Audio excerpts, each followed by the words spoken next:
आइए आज हम फिर एक बार पवित्र शास्त्र बाइबल के अंदर का इतिहास सुनने जा रहे हैं। पवित्र शास्त्र बाइबल का इतिहास आप तक देने का मतलब यह है कि इन दिनों में जब सारी परिस्थितियों को देखा जा रहा है तब ऐसा लगता है कि लोगों तक परमेश्वर जो जीवित है, जिसका नाम प्रभु यीशु मसीह है, उसका सुसमाचार हर मनुष्य जाति के जीवन में जाना बहुत जरूरी है। और इसीलिए हम मसीही समाज के लोग, पासबान लोग, परमेश्वर का वचन आप तक देकर आप तक सत्यता को पहुंचाना चाहते हैं, ताकि आपका और हम सबका जीवन परिवर्तित हो।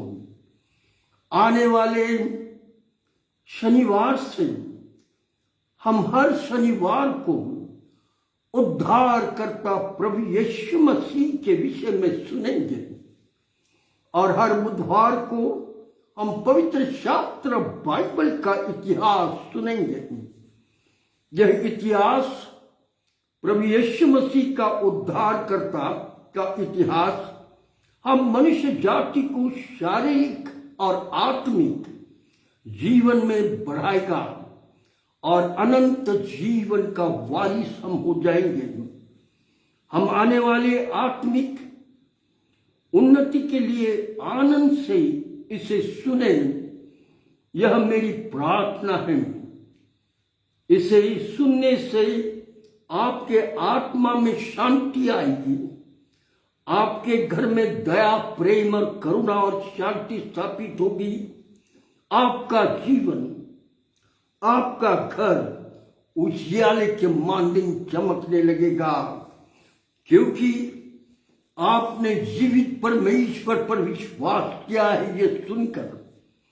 और इसलिए पवित्र शास्त्र बाइबल बड़ी सुंदर रीति से कहता है, जाति की बढ़ती धर्म से होती है।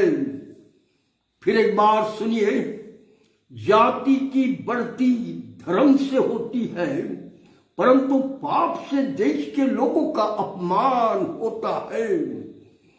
इन दिनों में हम देख रहे हैं, पाप और बुराई और दुष्टता के कारण देश के लोगों का अपमान होता जा रहा है।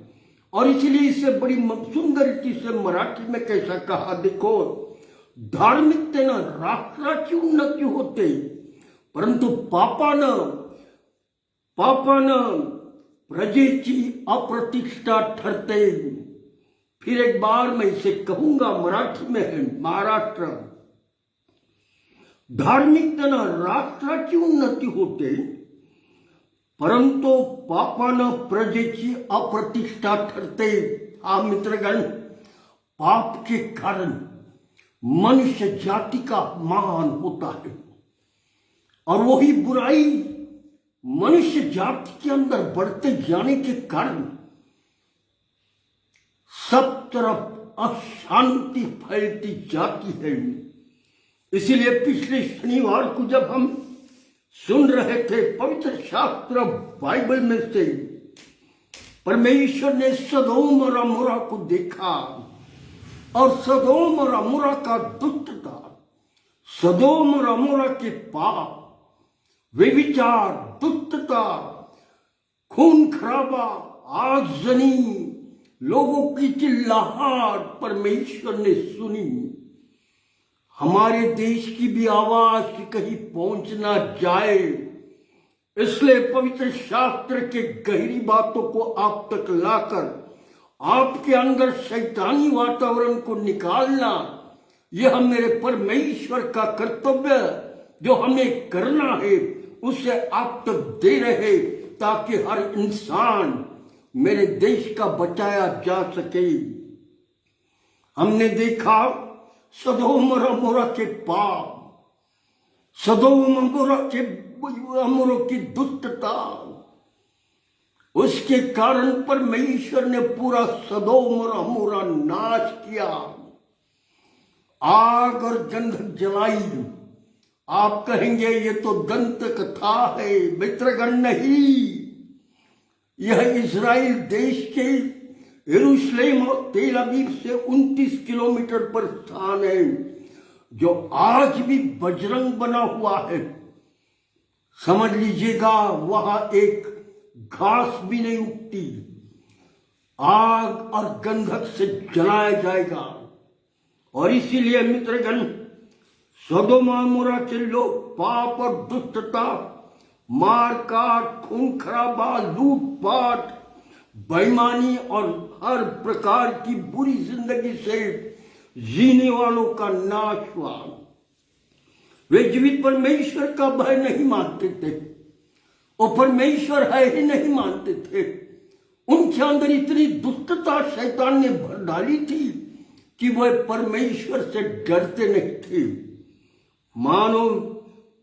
मानते नहीं थे, और ऐसे कारण लोगों को मार काट और खून खराबा कर डालते थे, जैसे इन दिनों में हम देख रहे हैं। सारे परिवार शैतान की बुराइयों में फंस चुके थे। परमेश्वर ने सदोम के पाप और दुष्टता के कारण परमेश्वर थक गया, और आखिर परमेश्वर ने स्वर्ग से आग और गंधक गिराकर सदोम और अमोरा का नाश किया, सबको नाश किया। यह स्थान मैंने जैसा कहा तेल अवीव और यरूशलेम के पास 29 किलोमीटर पर है। मित्रगण, यह इजराइल देश के करीब है।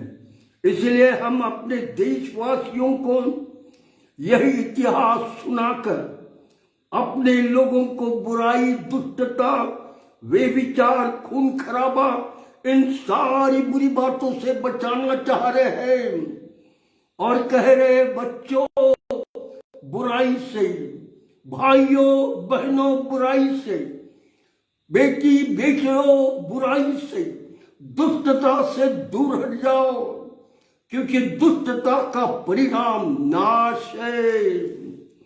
यह सब बुरे काम शैतान मनुष्य जाति को सिखाता है। इसलिए पवित्र शास्त्र बाइबल में पहले यूहन्ना इसका 3 अध्याय 8वें आयत में क्या बोला है? जो कोई पाप करता है वह शैतान की ओर से है, क्योंकि शैतान आरंभ से ही पाप करता आया है। परमेश्वर का पुत्र प्रभु यीशु मसीह इसीलिए इस संसार में प्रकट हुआ कि वह शैतान के कामों को नाश करे।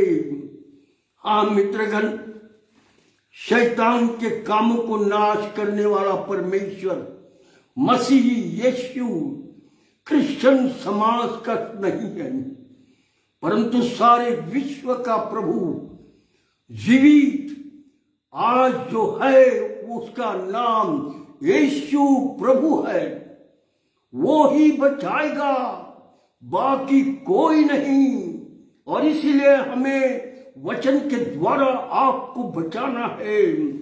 इसलिए पवित्र शास्त्र बाइबल में ऐसा लिखा है, पहले यूहन्ना इसका 2 अध्याय 18वीं आयत में, हे लड़कों यह अंतिम समय है, और जैसा तुमने सुना कि मसीह का विरोधी आने वाला है, उसी के अनुसार अब भी बहुत से मसीह विरोधी उठ खड़े हुए हैं।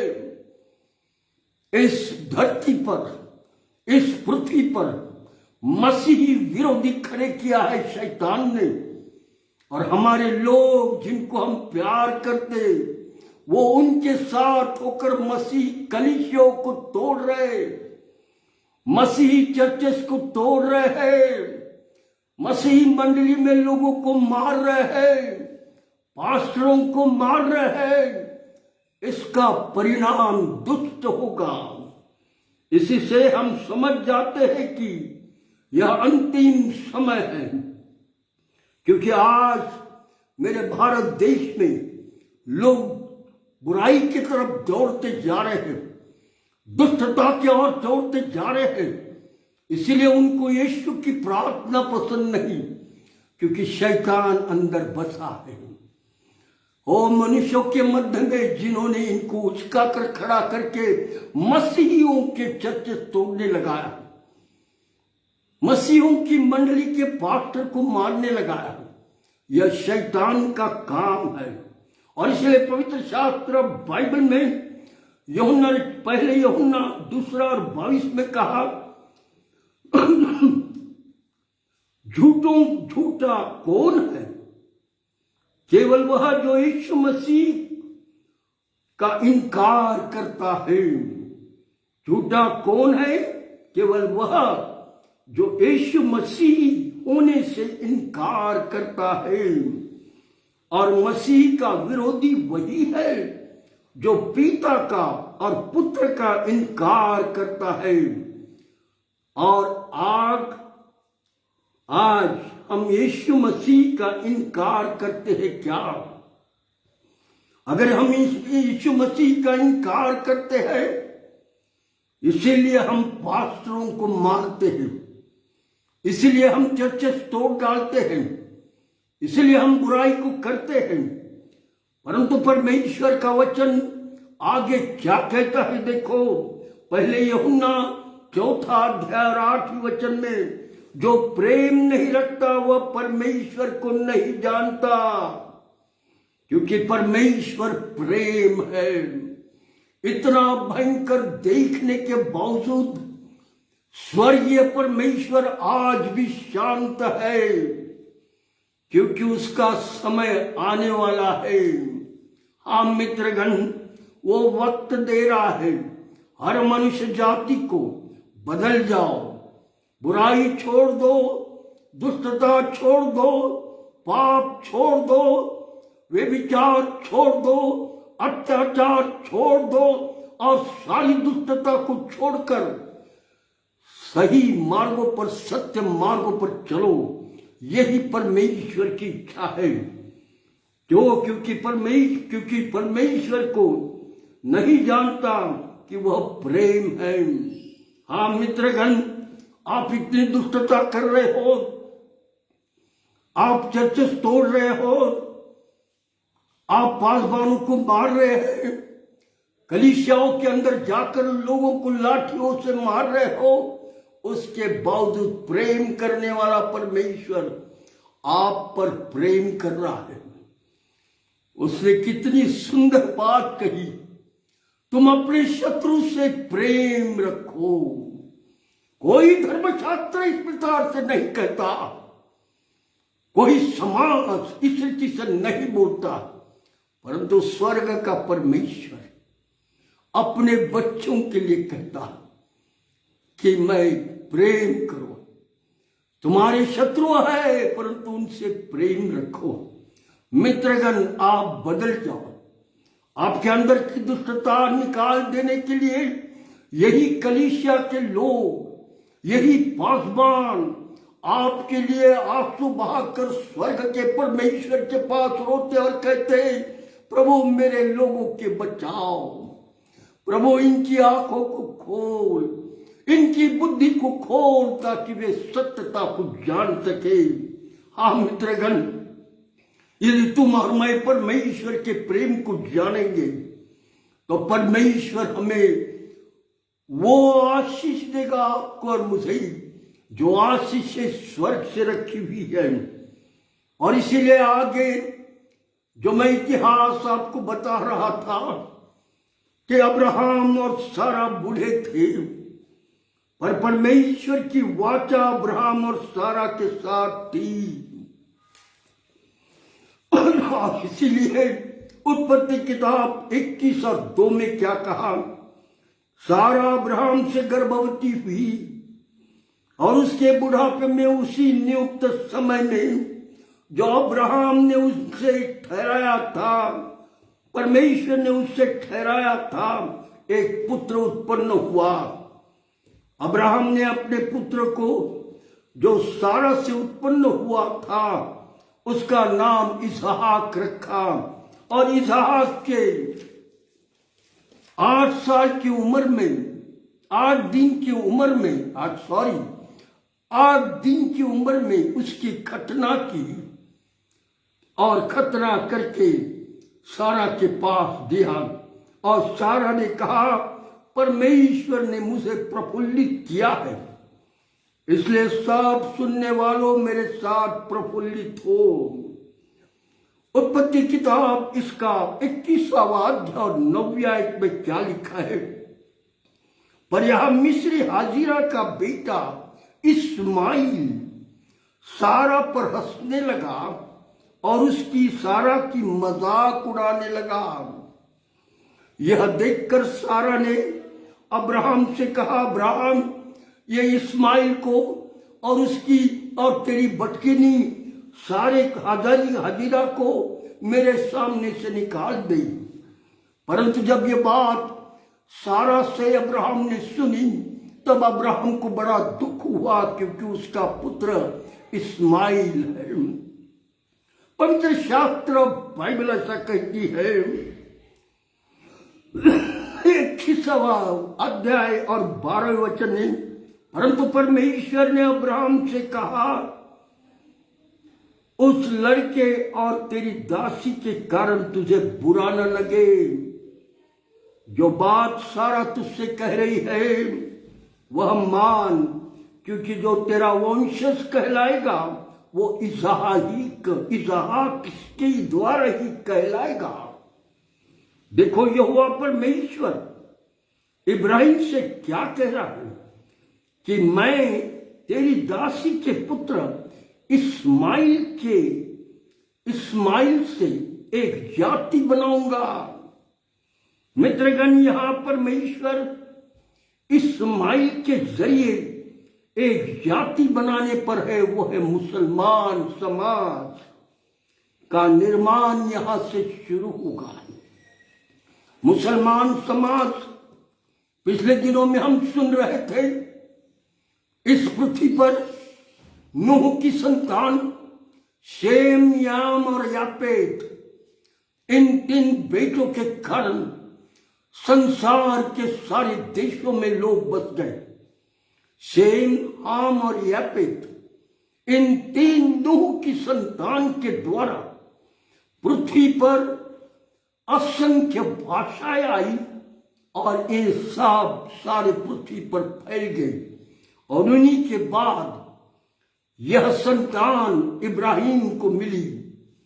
पहली संतान हाजिरा के द्वारा इस्माइल मिली और उसके बाद इसहाक एक पुत्र उत्पन्न हुआ, जो अब्राहम और सारा के द्वारा उत्पन्न हुआ। और इसलिए पवित्र शास्त्र बाइबल ऐसा कहती है, परंतु परमेश्वर ने अब्राहम से कहा, उस लड़के को तेरी दासी के कारण तुझे बुरा न लगे। जो बात सारा तुझसे कह रहे उसे मान, क्योंकि जो तेरा वंश कहलाएगा वह इसहाक से होगा।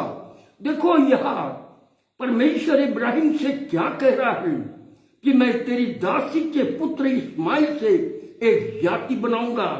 मित्रगण, यहाँ परमेश्वर इस्माइल के जरिए एक जाति यानी मुसलमान समाज निर्माण कर रहा है।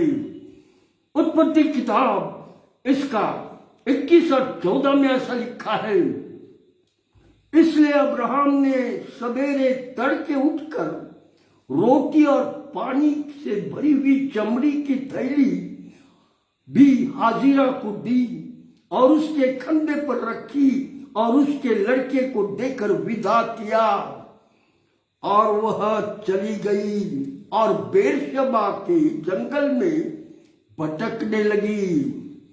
जब थैली का जल समाप्त हो गया, तब उसने लड़के को एक झाड़ी के नीचे छोड़ दिया, इस्माइल को।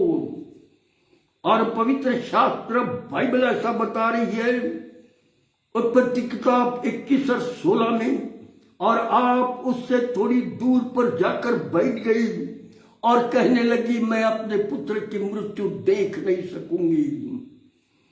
और बैठकर चिल्ला चिल्ला कर रोने लगी। परमेश्वर ने उस लड़के की सुनी और परमेश्वर के दूत हाजिरा से कहा, हे हाजिरा, तुझे क्या हुआ है?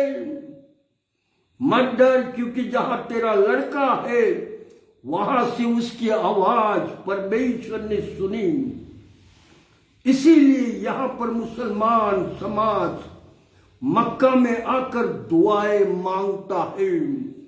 मित्रगण, यही वो स्थान है।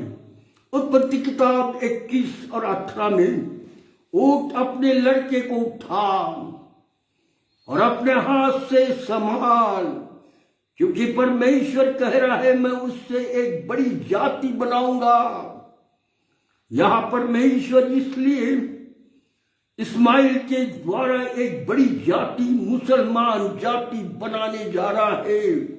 ऐसा परमेश्वर ने हाजिरा से कहा और ऐसा लिखा हुआ है, तब परमेश्वर ने उसकी यानी हाजिरा की आंख खोली और उसको एक कुआं दिखाई पड़ा। तब उसने जाकर थैली को जल से भरकर लड़के को दिया।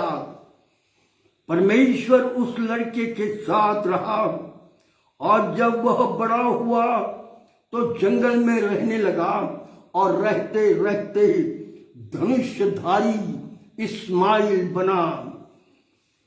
पवित्र शास्त्र बाइबल 21 अध्याय और 21वीं आयत में क्या कहता है? वह परात नाम के जंगल में रहा करता था और उसकी माता ने उसके लिए मिस्र देश से एक स्त्री मंगवाई। जो कुआं स्वर्गदूतों ने हाजिरा को दिखाया, उस कुएं के पास हाजिरा और इस्माइल बेटे ने मिलकर पत्थरे जमा करके ऊंचा घर बनाया और आज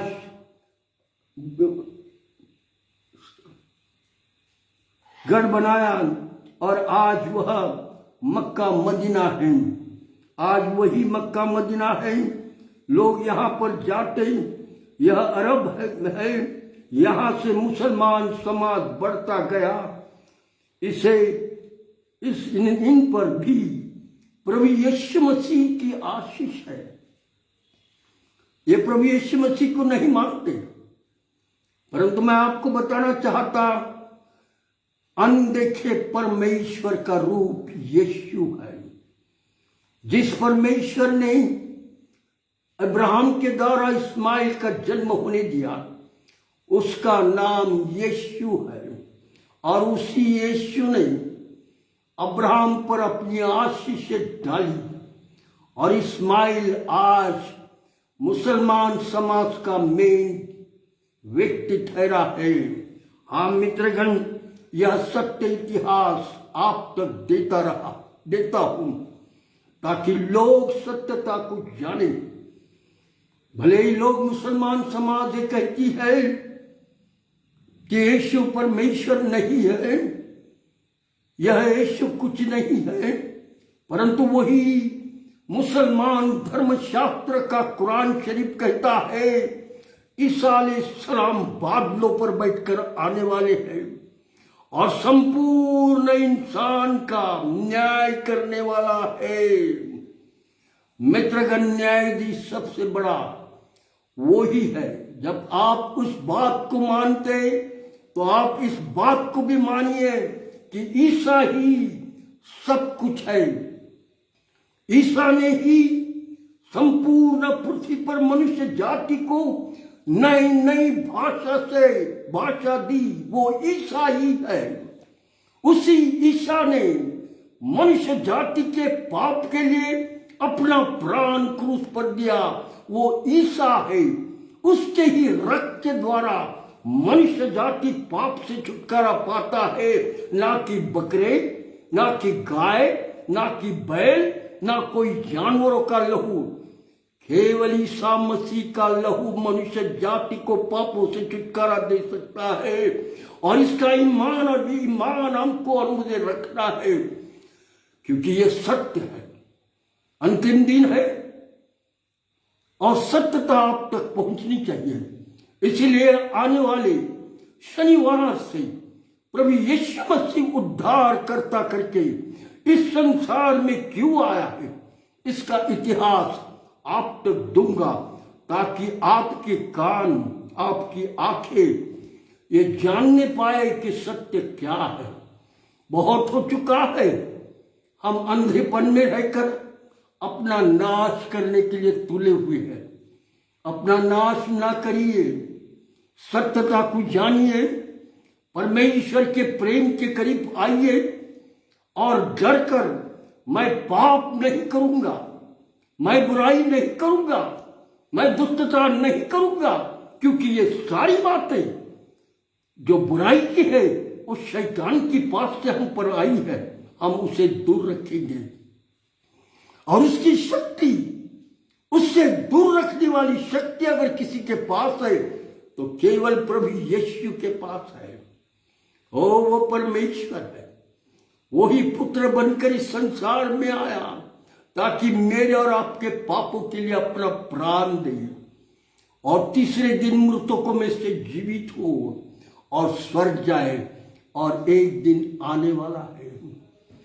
जैसे सदोम और अमोरा पर आग और गंधक गिरी और सदोम और अमोरा नाश हुआ, उसी कदर आज अगर आप आवाज सुनकर अनसुनी करोगे, आज अगर परमेश्वर का वचन सुनकर परमेश्वर के करीब ना आओगे तो एक दिन छाती पीटोगे और कहोगे बाप रे बाप, इस जीवित परमेश्वर की कितनी बातें सुनी परंतु मैंने नहीं विश्वास किया।